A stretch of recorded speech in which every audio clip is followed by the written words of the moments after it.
வணக்கம் மக்களே, welcome back to our channel இன்னைக்கு சினிமா. இன்னைக்கு வீடியோவில் நம்ம எதை பற்றி பார்க்க போகிறோம்னு பார்த்தீங்கன்னா, நம்ம உச்ச நட்சத்திரங்கள், நம்ம கோலிவுடோட சில உச்ச நட்சத்திரங்கள் அவங்களோட சினிமா அப்டேட்ஸ் தான் நம்ம பார்க்க போகிறோம்.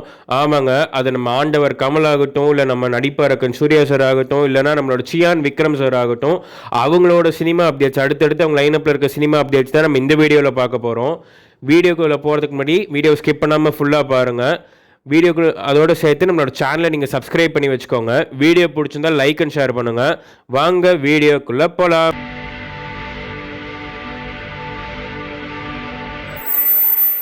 முதல்ல நம்ம பார்க்க போகிற அப்டேட் யாரை பற்றி இருக்க போகுதுன்னு பார்த்தீங்கன்னா, நம்மளோட நடிப்பு அரக்கனான நம்மளோட சூர்யா சார் பற்றின அப்டேட் தான்.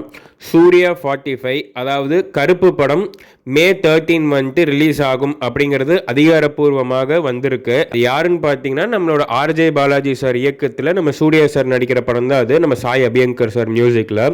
இது சொன்னப்பவே எல்லாருக்கும் ஒரு ஆச்சரியமாக தான் இருந்துச்சுன்னு சொல்லணும். ஆனால் இப்போ வர தகவல் படி அது ஒரு செம எமோஷ்னலான ஒரு ஆக்ஷன் ட்ராமா அப்படின்னு சொல்கிறாங்க. இதில் ஒரு ரொம்ப ஸ்பெஷலான ஒரு விஷயம் என்னன்னு பார்த்தீங்கன்னா, இந்த படம் நம்ம சாய் அபியங்கர் சார் மியூசிக்கில் ரெடியானாலும் இதில் குறிப்பாக நம்மளோட ஆத்மன் சிலம்பரசன், அதாவது நம்ம லிட்டில் சூப்பர் ஸ்டார் சிம்பு வந்துட்டு ஒரு சாங் பாடியிருக்காராமாம். அதுவும் வந்துட்டு இப்போ சூர்யா சாரோட நட்புக்காக வந்துட்டு ₹1 கூட சம்பளம் வாங்காமல் அவர் பாடிக்கொடுத்ததாக சொல்லப்படுகிறது. அதையும் நம்ம பார்ப்போம். அதோடு சேர்த்து இப்போ வந்துட்டு இன்னொரு சிங்கிளும் ரிலீஸ் ஆகுங்கிற மாதிரி சொல்லி அது ரிலீஸும் ஆயிருக்கு. பார்ப்போம், நம்ம வெயிட் பண்ணி பார்ப்போம். இதில் இன்னொரு ஸ்பெஷலான விஷயம் என்னென்னா, இந்த படத்தில் நம்ம சூர்யா சார் கூட பேரா யார் பண்ண போகிறாங்கன்னு பார்த்தீங்கன்னா, நம்ம த்ரிஷா பண்ண போகிறாங்க. ஆமாம், மௌனம் பேசியதே 6க்கு அப்புறம் இது வந்துட்டு நம்ம சாரோட திருப்பி அந்த ஒரு காம்போ நம்ம ஒன்று சேர்ந்து தான் சொல்லணும். இந்த காம்போ பற்றி நீங்கள் எவ்வளோ எக்ஸைட்டடாக இருக்கீங்க, இல்லை இந்த படத்தை பற்றி நீங்கள் என்ன நினைக்கிறீங்க, இந்த படம் எப்படி வருங்கிறத பற்றி நீங்கள் என்ன நினைக்கிறீங்க, இந்த படத்துக்கு நீங்கள் வெயிட் பண்ணுறீங்களா இல்லையாங்கிறத பற்றி நம்ம கமெண்ட்ஸில் சொல்லிட்டு போங்க. அடுத்தது நம்ம யாரை பற்றி பார்க்க போகிறோம்னு பார்த்தீங்கன்னா, இவரை கடந்து நம்ம போகவே முடியாதுன்னு தான் சொல்லணும். ஒரு பைனியர் ஆஃப் தமிழ் சினிமா, கண்டிப்பாக இந்தியன் சினிமான்னு கூட சொல்லலாம். எஸ், நம்ம ஆண்டவர் கமலஹாசன், உலகநாயகன் கமலஹாசன் பற்றி தான் நம்ம பேச போகிறோம். இவர் ஏற்கனவே பார்த்தீங்கன்னா நம்ம ரஜினி சாரோட காம்போவில் இவங்க 2 பேரும் வந்துட்டு நெல்சன் சார் டேரக்ஷனில் ஒரு படம் பண்ணுறதா ஒரு அனௌன்ஸ்மெண்ட் வந்திருந்தது. அதுக்கு முன்னாடியேவும் இவர் வந்துட்டு அன்பறிவு, அதாவது ஸ்டண்ட் மாஸ்டர்ஸ் அன்பறிவு, அவர் கூட பேர் பண்ணி ஒரு படம் பண்ண போகிறதாகவும் வந்திருந்தது. இந்த படத்தை பற்றின அப்டேட் தான் அது. இந்த படத்தை பார்த்தீங்கன்னா நம்ம ஏற்கனவே சொன்ன மாதிரி நம்ம ஸ்டண்ட் மாஸ்டர்ஸ் அன்பறிவு இயக்குறாங்க. இது வெறும் ஒரு சாதாரண ஒரு ஆக்ஷன் படமாக இருக்காதுன்னு, இது ஒரு சயின்ஸ் ஃபிக்ஷனான ஒரு படம், அதுவும் ஆர்டிஃபிஷியல் இன்டெலிஜென்ஸ் அந்த மாதிரி சில டெக்னாலஜிஸ் எல்லாம் வந்துட்டு கொஞ்சம் ஒரு பேஸ் பண்ண ஒரு படமாக இருக்குன்னு சொல்லப்படுகிறது. வெயிட் பண்ணி என்னன்னு பார்த்தா தான் தெரியும். இதில் ரொம்ப முக்கியமான ஒரு விஷயம் என்னென்னா, மலையாளத்தில் வந்துட்டு மகேஷிண்டே பிரதிகாரம் ப்ளஸ் கும்பலங்கி நைட்ஸ் இந்த மாதிரியான சில படங்கள்லாம் எடுத்த திரு ஷாம் புஷ்கரன் அவர் தான் இந்த படத்துக்கு கதை எழுதி கொடுத்துருக்காரு. மேலேருந்து ஷூட்டிங் ஸ்டார்ட் ஆக போகுதுன்னு சொல்கிறாங்க. நம்ம கமல் சாரோட இந்த ஒரு அவதார், அதாவது இந்த ஒரு டெக்னாலஜிக்கல் அவதார் பற்றி பார்க்க நீங்கள் வெயிட் பண்ணுறீங்களா இல்லையா, இல்லை நீங்கள் அதுக்கு எவ்வளோ எக்ஸைட்டடாக இருக்கீங்கிறத நம்ம கமெண்ட் செக்ஷனில் சொல்லிட்டு போங்க. அடுத்தது நம்ம யாரை பற்றி பார்க்க போகிறோம்னு பார்த்தீங்கன்னா, நம்ம சியான் விக்ரம் சார்.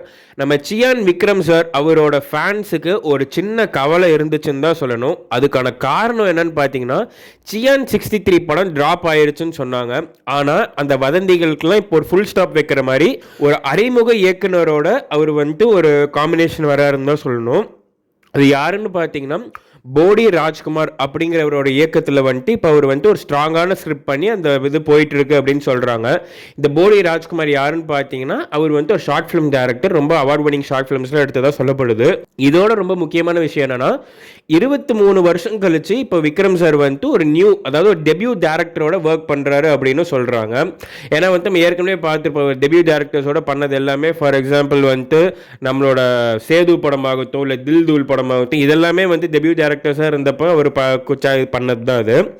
இப்போ அவர் அதே மாதிரி வந்து ஒரு காம்பினேஷனில் பண்ணுறாரு. இதை பற்றி நீங்கள் நினைக்கிறீங்க, எவ்வளோ எக்ஸைட்டடாக இருக்கீங்கன்னு சொல்லுங்கள். அது மட்டும் இல்லாமல் இப்போ வந்து வீர தீர சூரன் பார்ட் 1 மற்றும் 2 அதோட வேலைப்பில் இப்போ ஒரு பிஸியாக இருக்கார். இது முடிஞ்சோடனே, இந்த ஸ்கெடியூல்ஸ் எல்லாம் முடிஞ்சோடனே அவர் இந்த படத்தோட ஷூட்டிங்கை ரொம்ப ஸ்டார்ட் பண்ணி இந்த ஷூட்டிங் வந்துட்டு ரொம்ப பிளான்டாக போகுது, ரொம்ப வேகமாக போகுதுன்னு சொல்கிறாங்க. நம்ம என்னங்கிறத பாக்கி அப்டேட்ஸ்க்கு நம்ம வெயிட் பண்ணி பார்த்தா தான் தெரியும். இந்த படத்துக்கு நீங்கள் எவ்வளோ எக்ஸைட்டடாக இருக்கீங்க, இந்த படத்துக்கு நீங்கள் எப்படி வெயிட் பண்ணுறீங்க, அது நல்லா இருக்குமா இருக்காதாங்கிறது நீங்கள் என்ன நினைக்கிறீங்க தாராளமாக கமெண்ட் செக்ஷன் சொல்லிட்டு போங்க. அவ்வளோதான் மக்களே, நம்ம வீடியோட எண்டுக்கு வந்தாச்சு. ஏன்னா நம்ம ஏற்கனவே சொன்ன மாதிரி நம்ம கமல்ஹாசன் சாரோட அப்டேட் ஆகட்டும், இல்லை விக்ரம் சார் அப்டேட் ஆகட்டும், சூர்யா சார் அப்டேட் ஆகட்டும், இந்த 3 படத்தில் நீங்கள் எந்த படத்துக்கு ரொம்ப ஈகராக வெயிட் பண்ணிட்டுருக்கீங்க. எந்த படம் வந்துட்டு நீங்கள் வந்தோடனே தேட்டரில் போய் பார்க்கணும் நீங்கள் நினைக்கிறீங்கிறத தாராளமாக கமெண்ட் செக்ஷனில் சொல்லிட்டு போங்க. அது மட்டும் இல்லாமல் இந்த வீக் போன வாரம் வந்துட்டு நம்மளோட நிறைய படங்கள் ரிலீஸ் ஆச்சு. TN 2026 ஆகட்டும், LAK ஆகட்டும், இந்த படங்கள்லாம் ரிலீஸ் ஆச்சு. இந்த படத்தை பற்றின ஏதாவது ரிவ்யூ வேணுனாலும், இந்த படத்தை பற்றி அனலைசஸ் ஏதாவது வேணுனாலும் அதையும் கமெண்ட் செக்ஷனில் சொல்லுங்கள். நான் என்னங்கிறத பார்த்துட்டு ஒரு டீட்டெயில்டான வீடியோ போடுறேன். அவ்வளோதான் மக்களே, நம்ம வீடியோட நிறைவுக்கு வந்தாச்சு. நம்மளோட வீடியோ பார்த்ததுக்கு ரொம்ப நன்றி. நம்மளோட சேனல் பிடிச்சிருந்தா சப்ஸ்கிரைப் பண்ணி வச்சுக்கோங்க. வீடியோ பிடிச்சிருந்தா லைக் அண்ட் ஷேர் பண்ணுங்கள். நம்ம தொடர்ந்து பேசுவோம். நன்றி மக்களே.